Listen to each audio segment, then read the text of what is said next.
Assalamualaikum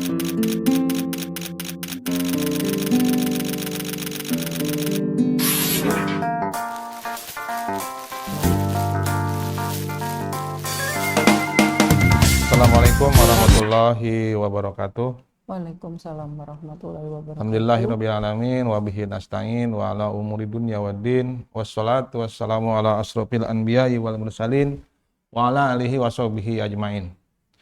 Amma ba'du, yang sama-sama kita hormati dan kita banggakan, ini ibu narasumber, sahabat MUI. Alhamdulillah pada kesempatan hari ini kita bertemu lagi dengan acara podcast hukum yang diselenggarakan oleh Lembaga Bantuan Hukum MUI Kota Bekasi. Alhamdulillah pada kesempatan pagi hari ini kita sudah kedatangan narasumber. Beliau adalah seorang praktisi hukum dan juga menjadi pengurus di LBH MUI Kota Bekasi. Kemudian juga beliau adalah salah seorang pengurus di Majelis Pelindungan Konsumen BPSK Kota Bekasi ya Bu ya? Iya. Kota Bekasi. Sudah berapa lama tuh Bu di BPSK Kota Bekasi Bu? Alhamdulillah sudah 2 periode mau ke-3. Jadi ketiga, sudah ya? 10 tahun lebih. Sudah 10 tahun lagi, Iya. luar biasa ya. Jadi alhamdulillah topik kita pada kesempatan pagi hari ini adalah tentang perlindungan konsumen gitu ya, perlindungan betul. konsumen. Jadi kalau kita bicara perlindungan konsumen gitu kan, kenapa sih konsumen harus dilindungi kan gitu Bu ya? Betul. Pastinya ada hal-hal yang mungkin nanti dianggap atau di belakang hari terjadi satu kejadian atau satu peristiwa yang mungkin merugikan konsumen. Nah kalau bicara konsumen, ada konsumen pastinya ada produsen atau apa istilahnya Bu kalau di Iya betul. jadi betul. kalau konsumen itu selaku ada user, pelaku usaha. Jadi pelaku usaha itu adalah produsen. Iya. Nah si pelaku usaha ini kan bisa itu apa macam-macam, ada makanan mungkin ya, ada properti, segala bentuk, ada jasa betul. gitu kan. Nah yang kemudian sampai kepada konsumen. Lalu kemudian ketika konsumen selaku end user ini mengalami kerugian-kerugian yang entah misalnya dari promosi yang tidak tepat, dari janji-janji yang tidak ditepati oleh si pelaku usaha tadi, maka kemudian muncullah sengketa. Betul. Nah, kira-kira sebetulnya apa sih Bu yang kalau kita sebut sengketa konsumen itu apa sih kira-kira gitu? Baik, terima kasih. Assalamualaikum warahmatullahi wabarakatuh. Terima kasih sudah diberi kesempatan untuk membagi ya, kalau saya berpendapat membagi soal ilmu. Artinya ini penting sekali bagi kita semua ini. Semua masyarakat Indonesia ini termasuk kategori konsumen ya. Artinya apa? Konsumen itu yaitu pengguna jasa, barang atau jasa baik yang digunakan secara untuk pribadi maupun orang lain maupun makhluk hidup lain. Artinya misalkan kita membeli satu produk dengan untuk kepentingan hewan kita gitu, tapi tidak untuk diperdagangkan. Jadi di situ perlindungan konsumen itu diatur dalam Undang-Undang Nomor 8 tahun 1999, di mana di situ ada pengaturan tentang hak dan kewajiban, yaitu hak-hak konsumen dan kewajiban bagi pelaku usaha. Artinya di situ harus imbang antara pelaku usaha dengan konsumen. Seperti tadi yang Pak Ujang sampaikan bahwa betul apabila suatu saat terjadi permasalahan atau sengketa konsumen itu terjadinya karena apa? Di sini kami akan menitik beratkan bahwa pemahaman terhadap konsumen, bahwa konsumen itu harus lebih teliti sebelum membeli, berhati-hati. Artinya kita harus memeriksa. Ini erat kaitannya dengan MUI ya, yang mengeluarkan fatwa halal dan termasuk di situ kita juga harus mengecek produk yang kita beli apakah produk itu terdaftar, sudah sesuai dengan SNI, terus ada daluarsanya, dan Iya. ada juga label halal atau non halal kan di situ. Jadi itu pertama yang harus kita perhatikan. Dan kedua, yaitu barang atau jasa yang kita beli atau kita dapatkan dari pelaku usaha itu harus betul-betul apakah sesuai dengan apa yang diperjanjikan Iya. gitu. Misalkan bahwa contohnya salah satu perumahan saya di situ memberikan satu iklan atau promosi bahwa di sini bebas banjir, kalau beli rumah di sini tidak sudah termasuk ABCD lah, itu harus betul-betul harus kita perhatikan apakah itu sudah sesuai atau belum kan gitu. Dalam hal perlindungan konsumen yang kita yang kita berikan perlindungan itu semua unsur, artinya barang tidak ada keterbatasan kecuali hal tentang perbankan, karena itu sudah diatur sendiri oleh Undang-Undang OJK ya. Tetapi dalam sengketa konsumen itu kita mencakup yaitu baik pembelian bahkan pembelian barang dan jasa atau bahkan kita menggunakan parkir ya. Kalau kita masuk ke dalam satu area mall ataupun tempat usaha di mana ada secure parking ya, yang kita itu kan pasti kan di dalamnya itu kita begitu masuk biasanya ada dalam struknya itu ada pemberitahuan apabila kehilangan barang itu ditanggung lah, itu juga termasuk itu yang dilarang oleh pelaku usaha, yaitu itu salah satu klausul baku yaitu nggak boleh. Dan pada awal kita masuk parkir kita harus cek dulu, misalkan itu standarnya berapa masuk di 5, misalkan ada ketentuan 5 menit pertama itu belum kena cas ya, gitu. Terus nanti baru 5 menit berikutnya itu berapa, itu juga harus disesuaikan dengan perda di daerah masing-masing. Tidak boleh boleh ya, artinya bukannya tidak boleh si pelaku usaha itu untung, artinya harus sesuai atau yang wajar. Terus hal-hal yang apalagi sekarang dengan maraknya ada kayak pembelian online itu kan ya, itu juga itu termasuk. Terus yang banyak mengadu ke kami itu selain perumahan, apartemen itu juga leasing. Leasing ya. Ya, leasing memang sebetulnya seharusnya itu ranahnya OJK, akan tetapi karena nilai yang disengketakan itu tidak seberapa dan jaraknya antara di OJK itu di masing-masing kota dan kabupaten itu tidak ada ya, adanya di Jawa Barat dan di DKI.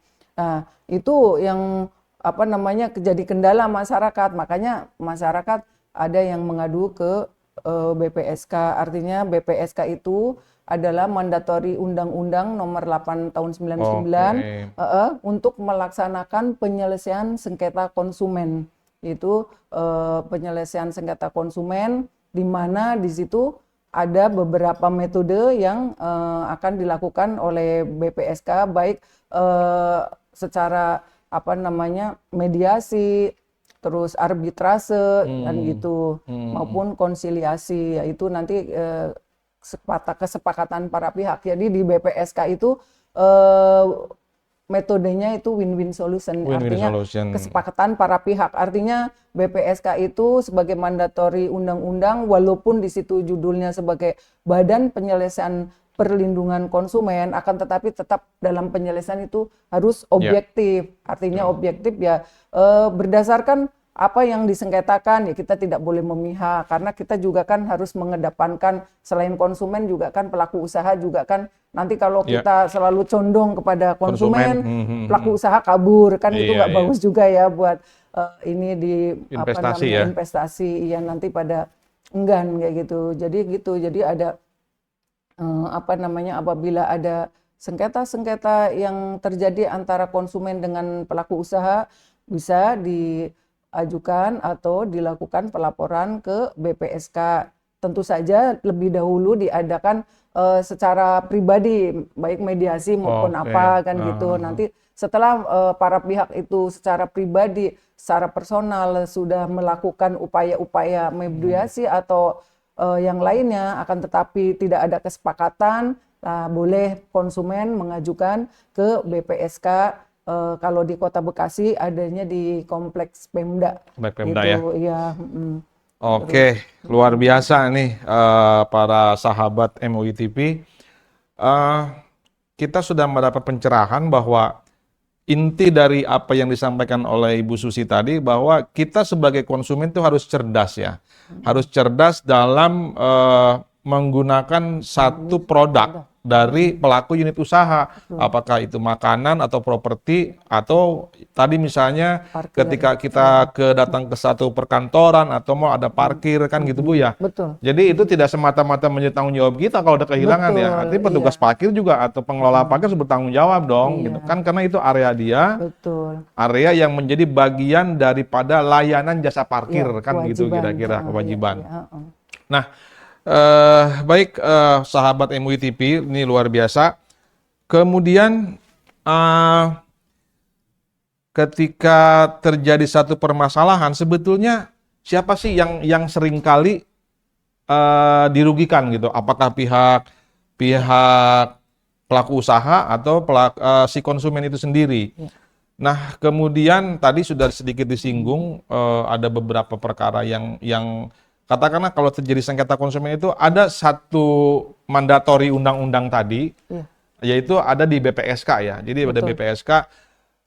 Saya mau tanya gini Bu Susi, kalau kita kan selama ini secara awam lah orang-orang itu kalau ketika ada sengketa gugat-menggugat itu kan harus ke pengadilan. Betul. Kan gitu. Nah di Iya. pengadilan itu kan biasalah ada, kalau kita bicara perdata, ini kan perdata ya. Ya. Ada tergugat dan penggugat. Nah, kalau misalnya di itu ada terlapor atau pelapor. Iya. Di BPSK sendiri kan gitu ya. Kalau di pengadilan misalnya perdata itu kan sebelum kita masuk pokok perkara, itu kan ada proses mediasi, Bu ya, ada Betul, proses betul. mediasi. Ya. Nah, ketika terjadi sengketa konsumen yang diawali ketidakpuasan kata konsumen Ya. atas janji-janji ataupun promo-promo yang diberikan oleh pelaku usaha, faktanya kemudian tidak sesuai misalnya. Betul. Tadi disebutkan tidak banjir atau misalnya dengan cicilan flat atau tiba-tiba di tahun kedua, tahun ketiga cicilan bertambah. Kemudian ada lagi beberapa kasus misalnya harganya segini, yaitu tadi begitu tahun ketiga, tahun keempat tiba-tiba lebih besar cicilannya. Betul. Yang kadang-kadang pihak pelaku usaha ini seringkali berlindung dalam klausul perjanjian gitu ya dengan kalau kita lihat misalnya kalau kita mau leasing gitu kan di kertas itu ada tulisan-tulisan kecil-kecil sekali. Nah, sehingga kan konsumen itu malas baca. Padahal di situ ada satu klausul yang sesungguhnya tadi itu bisa merugikan konsumen. Itu namanya klausul baku itu. Oh gitu ya. Nah, terhadap hal seperti itu bagaimana sih penyelesaian di apa namanya di BPSK itu ketika ada orang konsumen datang mengadukan permasalahannya? Langkah apa dulu kalau tadi saya katakan dalam persidangan umum itu kita ada mediasi dulu, jika tidak tercapai mediasi baru masuk ke dalam pokok perkara. Nah kemudian di BPSK itu seperti apa? Nah itu yang pertama. Yang kedua, apakah di BPSK ini putusan itu sudah final gitu istilahnya, sudah final, atau kemudian jika mereka yang tidak puas terhadap hasil putusan di BPSK ini bisa melanjutkan kemana gitu. Nah, begitu kira-kira Bu Susi, silakan. Baik, pertanyaannya bagus sekali tadi tentang siapa dalam hal ini yang sering dirugikan, apakah pelaku usaha atau konsumen. Yang jelas, memang kebanyakan yang dirugikan yaitu konsumen. Yaitu seperti tadi, pada saat memberikan satu penjelasan, itu tidak diberikan penjelasan secara rinci. Ya, misalkan nih asuransi atau seperti tadi yang disampaikan bahwa ada suatu perjanjian yang ditulis dengan huruf kecil-kecil, itu salah satu pelanggaran dalam Undang-Undang Perlindungan Konsumen. Nggak boleh itu ya? Itu sangat tidak boleh. Itu namanya klausula baku atau klausula sepihak. Jadi seperti contohnya misalkan tidak konsumen tidak membaca tapi dianggap tahu, itu klausul sepihak, itu juga tidak boleh. Makanya kembali lagi kepada konsumen, jadilah konsumen cerdas. Apabila akan melakukan transaksi apapun itu harus diteliti terlebih dahulu. Jadi jangan malas-malas membaca seperti itu, karena ada banyak klausul-klausul yang menjebak. Ketika kita tidak membaca dengan teliti, maka nanti di kemudian hari lah itulah timbul satu permasalahan atau timbul sengketa. Makanya yaitu tadi, teliti sebelum membeli, teliti sebelum melakukan transaksi atau membuat satu perjanjian. Betul, ketika timbul perjanjian itu akan tidak sesuai dengan apa yang diperjanjikan, maka itu akan menjadi kasus ya, atau permasalahan atau sengketa antara pelaku usaha dengan konsumen. Seperti tadi contohnya, salah satu contoh misalkan di mall ini yang sangat sering terjadi ya, apabila di situ ada tulisan pecah berarti membeli, itu tidak boleh. Kita harus protes, ini tidak boleh, itu namanya klausula baku. Jadi pecah berarti membeli. Barang itu jatuh atau pecah itu bukan hanya karena tersenggol oleh pihak konsumen, akan tetapi si pelaku usaha atau karyawannya itu tidak menempatkan pada posisi yang benar, yang aman gitu, ya, yang aman, sehingga apabila ada getaran sedikit atau apapun akan pecah, ganti. Yang disalahkan konsumen itu tidak betul. Itu sekarang sudah sangat jarang. Nah, terus dalam harga misalkan diskon itu juga harus hati-hati tuh. Misalkan di situ tertera bahwa ada ininya diskon sekian. Nah, ketika mau membayar, misalkan ya di satu toko di situ ditulis barang A ini diskonnya sekian, dari sekian jadi sekian gitu. Misalkan jadi 10.000 jadi 8.000. Nah, ketika kita mau membayar di kasir, itu harus cek dulu. Tadi saya di sana diskon dari 10.000 menjadi 8.000. Kenapa di sini jadi segini lah? Itu seringnya begitu. Itu juga. Dan satu hal, pengembalian. Kita beli ya, dikembaliin dengan permen, itu nggak boleh. Karena permen itu bukan alat tukar bayar ya. Jadi coba kalau misalkan itu nggak boleh itu sangat satu, misalkan berapa rupiah, tapi sehari itu berapa ribu orang, berapa ratus orang kalinya itu. Dan itu nggak boleh, itu juga tidak boleh itu. Nah, coba dibalikin lagi. Apabila misalkan ibu kurang 200 atau 2.000 atau 5 rupiah, kasih permen, dia mau nggak kan gitu? Ya dia mau nggak kan gitu? Itu nggak boleh juga. Nah, untuk pertanyaan berikutnya yaitu apabila terjadi sengketa konsumen, lari ke BPSK atau diadukan ke BPSK. Jadi Badan Penyelesaian Sengketa Konsumen ini gratis ya Pak Ujang, gratis. Jadi tidak berbayar Bu, tidak gratis.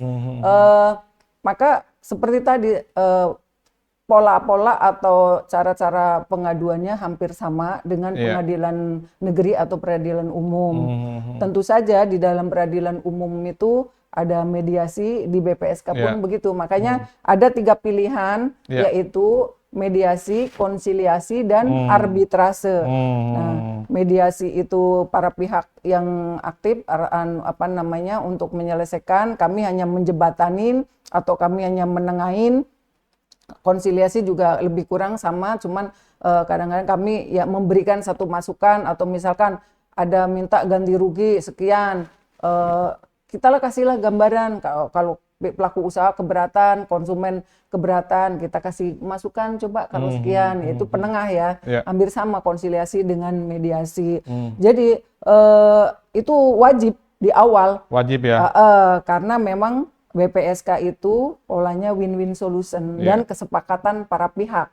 Artinya mediasi tentu saja dikedepankan, dan alhamdulillah kalau kami biasa menyelesaikan itu 90% lebih itu selesai di mediasi. Jadi tidak harus arbitrase. Perlu saya jelaskan di sini bahwa arbitrase itu yaitu seperti di peradilan umum, nanti para hakimnya itu ada 3 unsur Pak Ujang, dari unsur pemerintah sebagai ketua majelis, dari unsur konsumen, Hmm.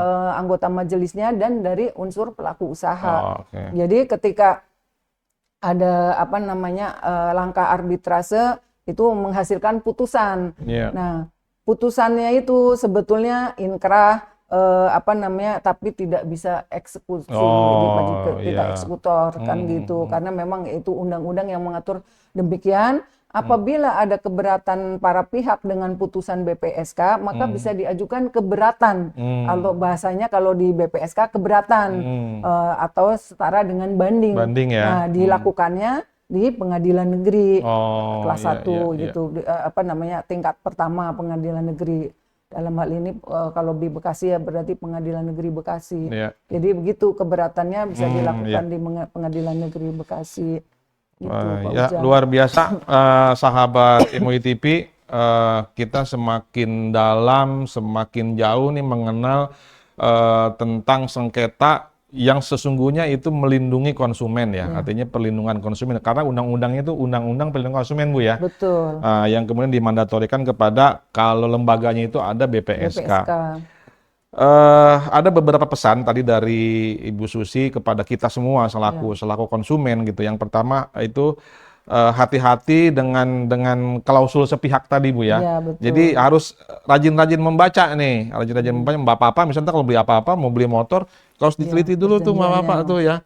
Jadi diteliti, jangan sampai nanti suatu ketika komplain, lu kan ada dalam perjanjiannya, itu sudah ditandatangani. Di mana perjanjian? Itulah yang kecil-kecil itu. Begitu kita baca, oh iya ada di situ. Begitupun biasanya asuransi, Bu ya, Ya, asuransi kayak gitu. Banyak orang perbankan, kecewa lah dengan yang kayak gitu. Yang menarik tadi tuh, saya sehari ini, seperti saya beberapa minggu yang lalu saya pernah satu ke apa namanya di mall itu ya. Jadi ada tulisan begitu,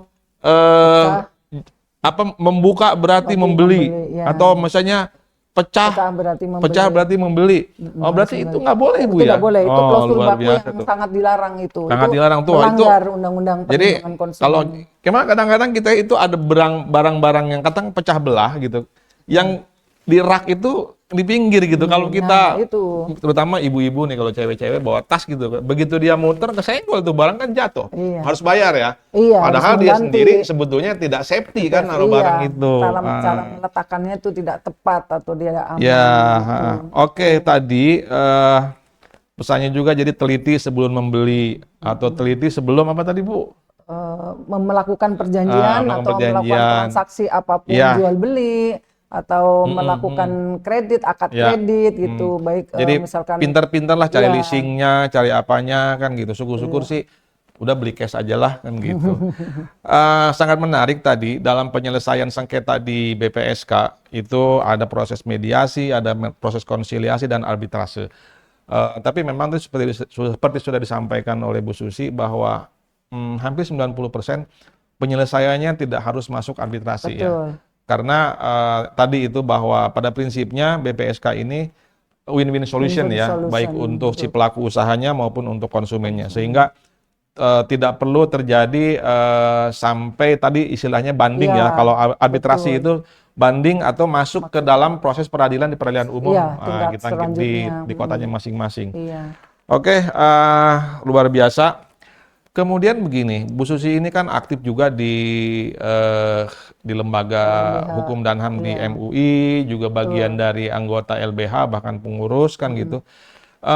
Kemudian apa sih sebetulnya yang bisa dibantu nih oleh LBH kepada masyarakat sehingga bisa terhindar dari yang tadi itu tuh, sehingga kalau kita membeli barang ya barang yang aman.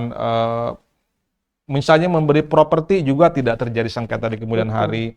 Artinya kalau penyelesaian sengketanya tadi kita sudah jelaskan ke BPSK. Tapi kemudian bisa nggak nih sih LBH MUI ini berperan juga kepada masyarakat? Sebetulnya sih kita ingin mengedukasi kepada masyarakat, dan ini juga salah satu program kita untuk mengedukasi masyarakat tentang seputar hukum gitu kan, sehingga masyarakat itu ada istilahnya melek hukum, Bu ya, melek hukum, nggak buta-buta banget. Dan nanti di LBH juga kan kita menerima konsultasi juga gratis. gratis, Nah, tadi betul. juga bicara gratis tuh BPSK juga gratis. Gratis, tidak Jadi berbayar. sahabat MUI kalau nanti ada yang bermasalah dengan permasalahan yang tadi ya konsumen apa segala macam, silakan ke BPSK atau ke kita dulu deh, ke Ya, LBH, nanti ya, kita arahkan ke gitu. BPSK. Karena beliau ini kan memang juga sebagai anggota dan pengurus LBH di MUI ini, dan kita juga konsultasi gratis. Jadi tadi Bu, kembali, apa sih peran serta atau bagaimana LBH MUI juga ini turut serta mensosialisasikan atau memberikan edukasi kepada masyarakat agar terhindar dari persengketaan konsumen tadi? Betul. Iya Bu. Ya, baik, terima kasih. Untuk peran serta LBH MUI itu sangat sangat penting ya. Artinya dalam membantu mengedukasi masyarakat. Di sini kita bisa melakukan melalui LBH MUI bisa melakukan program sosialisasi. Ya. Misalkan kita turun ke satu wilayah tertentu, ya terutama ya mohon maaf ya di pinggir-pinggiran yang mungkin masyarakatnya masih sangat awam ya. Itu yang karena memang yang sering terjadi sengketa itu dari masyarakat pinggiran yang berkaitan dengan misalkan leasing atau misalkan jual beli tanah, rumah, itu yang sering terjadi. Dan saya rasa untuk masyarakat yang pada umumnya selain ini penting. Jadi belum tentu semua masyarakat itu sudah mengetahui bahwa kita ini ada loh undang-undang perlindungan konsumen di mana melindungi hak-hak konsumen.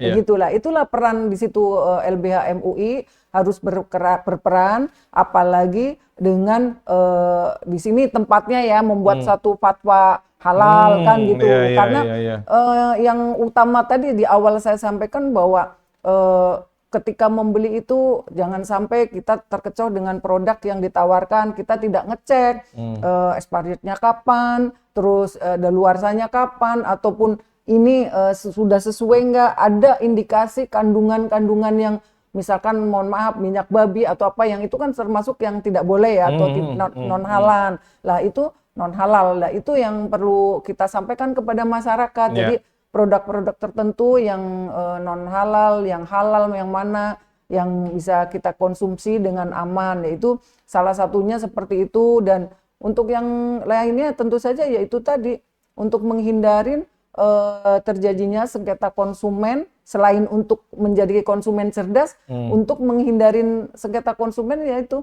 harus betul-betul teliti dalam hal bertransaksi, dalam hal membeli satu barang dan atau jasa, supaya kita tidak mengalami kerugian gitu tadi. Jadi ya saya juga berharap ya rekan-rekan di LBH memang nanti kedepannya akan aktif dalam melakukan sosialisasi kepada masyarakat. Dan kita mulai itu kalau konsumen itu kan sejak umur berapa itu sudah termasuk kategori konsumen ya, karena dia umur. Iya, umur. Kategorinya tidak harus dewasa gitu. Tidak, artinya tapi kan nanti yang membeli produknya itu siapa? Misalkan saya untuk anak-anak ya gitu kan gitu. Karena di sini yang kita bicarakan konsumen yaitu konsumen akhir, artinya kita membeli barang dan produk atau barang dan jasa yang dipergunakan untuk konsumsi diri sendiri, untuk badan hukum, untuk anak, keluarga maupun hewan itu tadi, tetapi tidak untuk diperjualbelikan, artinya konsumen akhir. Konsumen gitu. akhir ya. Iya, jadi ya itulah yang harus kita sering-sering melakukan sosialisasi, pemahaman kepada masyarakat, karena memang cukup banyak kalau di Kota Bekasi itu yang jadi sengketa konsumennya itu berkaitan dengan apartemen, ya. Perumahan, apartemen, yaitu tadi tidak mengecek perizinannya bagaimana, status tanahnya bagaimana, kondisi kita harus tahu nih perusahaan A, B ini seperti apa, dan sangat banyak di Kota Bekasi ini yang terjadi sengketa dengan apartemen dan perumahan dan lain-lainnya gitu Pak Ujang. Ya, sangat keren, tuh, luar biasa. Jadi sahabat MUI TV, tadi semakin jelas digambarkan oleh Ibu Susi tentang apa dan bagaimana sih sebetulnya sengketa konsumen itu, terus konsumen juga harus bagaimana, yang intinya harus cerdas lah, cerdas dalam membeli, cerdas dalam bertransaksi, kan gitu kan. sehingga terhindarlah dari apa namanya kerugian. Kerugian. Memang kalau kita melihat ya, karena Bekasi ini salah satu kota yang sangat Jasa ya, kota industri barang dan jasa ya, iya. sehingga Perdagangan memang kalau dan kita jasa, ya. banyak apartemen-apartemen dibangun, tapi juga banyak juga apartemen-apartemen yang akhirnya mangkrak. Mangkrak. Bahkan ada yang sudah dibangun, tapi kemudian Sudah terjual. kita nggak tahu ya pengelolaannya yang tidak bagus. itu. Saya pernah Ya. juga ada orang datang, saya sudah beli apartemen di sini kok apa kotor, liftnya nggak jalan gitu kan, airnya nggak ada. airnya nggak Iya. ada. Nah itu kan bagian dari kerugian yang didapat oleh konsumen. Jadi memang itu tadi pesannya, kalau untuk membeli apapun, bertransaksi apapun, cerdas dalam membeli, cerdas dalam bertransaksi. Kalau misalnya ingin membeli apartemen atau membeli properti rumah yang lain harus teliti dulu Bu ya. Iya, Ini perizinannya. pengembangnya siapa? Iya, alas haknya apa? Nah, alas haknya itu. apa? Jangan-jangan kan ini, karena kan ada juga nih apartemen yang sudah berdiri, sudah rapi, tiba-tiba terjadi sengketa tanahnya. Dipilotkan yang lebih parah. Nah, itu dipilot kan aja kan konsumen rugi tuh. sangat rugi ketika Nah, jadi suatu dipilotkan itu yang dikedepankan yang punya emiten itu kan bank, terus pajak, karyawan. Nah, untuk konsumen udah bisa Iya, terakhir, jadi belum tentu dapat sisanya. nah, Gitu lah. lagi-lagi Gitu. konsumen ini karena Yang selaku rugi. Iya. selaku end user dia adalah ketika terjadi hal-hal seperti tadi itu dipilotkan misalnya, malah akan menjadi pihak yang sangat dirugikan Iya, karena gitu. bukan skala prioritas. Nah, bukan skala prioritas. Tadi juga terima kasih kalau memang nanti pesan buat sahabat MUI juga seluruh masyarakat Kota Bekasi. Lagi-lagi kita menyampaikan bahwa yang pertama tentu saja LBH MUI ini menyelenggarakan konsultasi hukum secara gratis ya Bapak-bapak di kantor MUI lah, di kantor Ya. MUI itu setiap hari Jumat. Jam 2 sampai dengan jam 4. Nanti bisa menghubungi nomor telepon yang ada di bawah ini ya. Nanti juga termasuk Bu Susi ini, nanti ada nomor teleponnya di sini. Kalau misalnya sahabat MUI ada yang bermasalah dengan produk atau dengan barang-barang tertentu, silakan nanti bisa konsultasi ke MUI. Kemudian juga jika para warga atau di wilayah tertentu ingin kita datangin nih wilayahnya, kita misalnya datang dong ke wilayah kami untuk ya semacam memberikan penyuluhan atau sosialisasi hukum, tentang apa penyuluhan saja hukum, yang berkaitan betul. dengan hukum gitu kan. Berkaitan dengan hukum. Silakan bersurat ke MUI, cuman usahakan ada sekitar ya 50 orang lah, jangan kita datang ke sana cuma ada 1-2 orang kan sayang juga gitu kan. Ya, Ibu Susi, terima kasih banyak atas kehadirannya, juga terima kasih atas informasinya. Semoga menjadi ilmu yang bermanfaat dan berkah, juga bisa menjadi pencerahan dan mencerdaskan sahabat MUI TV dan warga masyarakat Kota Bekasi. Demikian, terima kasih juga kepada seluruh kru MUI TV. Terima kasih sudah mempersiapkan segala sesuatunya. Kita tutup dengan baca hamdalah. Assalamualaikum warahmatullahi wabarakatuh.